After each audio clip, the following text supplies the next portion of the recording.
Well, a lot of people think they know Atlanta when they don't really know a lot about it. As a matter of fact, the last top Chinese leader who came here was Deng Xiaoping. And that was after we normalized relationship with China. And it was a wonderful visit, and I think the acceptance of Americans who had been for Taiwan before he came were enchanted with the vivacity and the friendliness and the down-to-earth nature of Deng Xiaoping, who was a great leader, and I hope that other leaders from China will come back again. As a matter of fact, the first time I met Xi Jinping, the present president of China, this was long before he became president. And he told me when I mentioned Atlanta, he said, "Oh yeah, I know Atlanta quite well." He said, "I read Gone with the Wind, and I also saw the movie, and I watched the 1996 Olympics on TV, so I know Atlanta quite well." Well, that's not enough about Atlanta, and I hope all of you will have a time to visit around Atlanta and to get to know and love this city like I do. This is the home of the Carter Center and Martin Luther King Center and so forth. And just a few weeks ago, I came here to Fernbank to visit this wonderful place.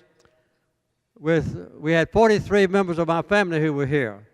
We take an annual Christmas visit, and this year we decided to spend it in Atlanta. Well, as a matter of fact, I would say the best way to describe Atlanta is that it is known as the city too busy to hate.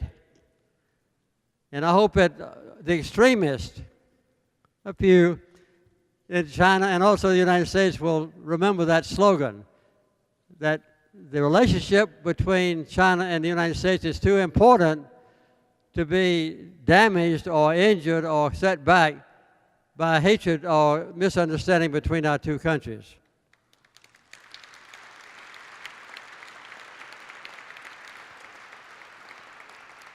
I don't have time tonight to go through all the reasons why we normalized relations with China. One of the reasons was because in 1949, before many of you were born, I visited China as a submarine officer.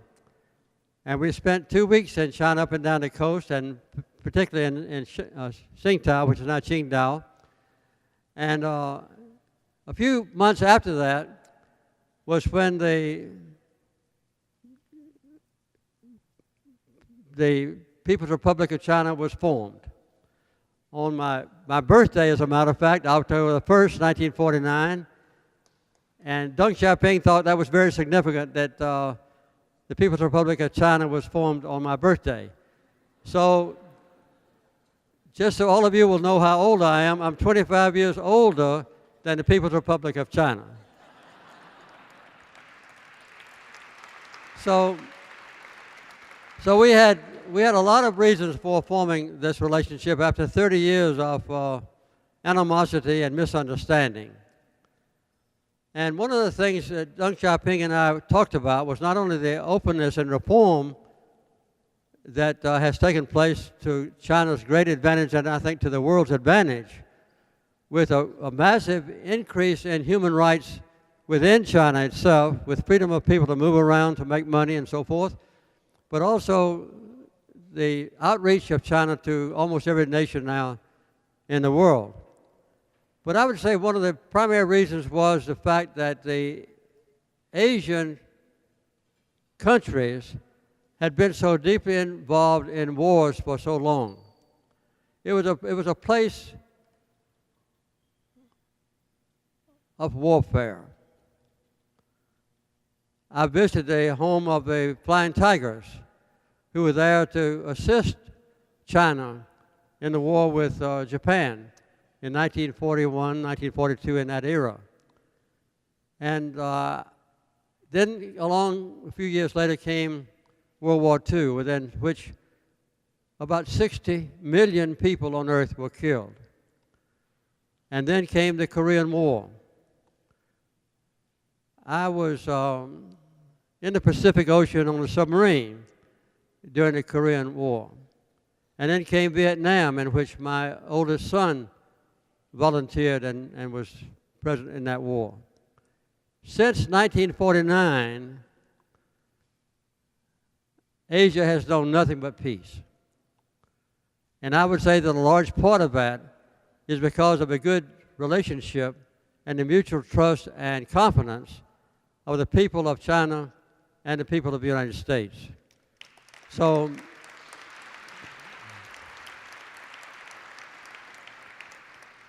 I don't think many people would argue with the fact that the most important bilateral relationship in the world today is the one between the United States and China. We have some difficulties, and I would say that the difficulties that Deng Xiaoping and I faced were much greater than the trade disputes and so forth that exist today. But we had goodwill on both sides, and I think the support of the people of our two countries made it possible for us to conclude this historic harmony and friendship and mutual respect. And my hope is, and my expectation is, that the people of both countries will overcome any difficulties that we now face. We've seen good support so far, the Ambassador of China to the United States tells me today, in the trade relationships. They're going to get better in the future. And I would hope that the peace in the Middle East, as well as prosperity for the United States and China and the rest of the world, will depend on the bilateral relationship between our two countries. So I would like to urge every one of you, no matter how many people you know on earth, in your own country, in diplomatic circles, in business circles, in educational circles, to put on the forefront of your mind and conversation the advantages that have already been reached and that can reach in the future between the United States and China to stay in harmony with mutual respect and with friendship, and I would say even love between the people of China and the people of my country, the United States of America. Thank you very much for letting me interrupt or delay your supper, and now best wishes to all of you.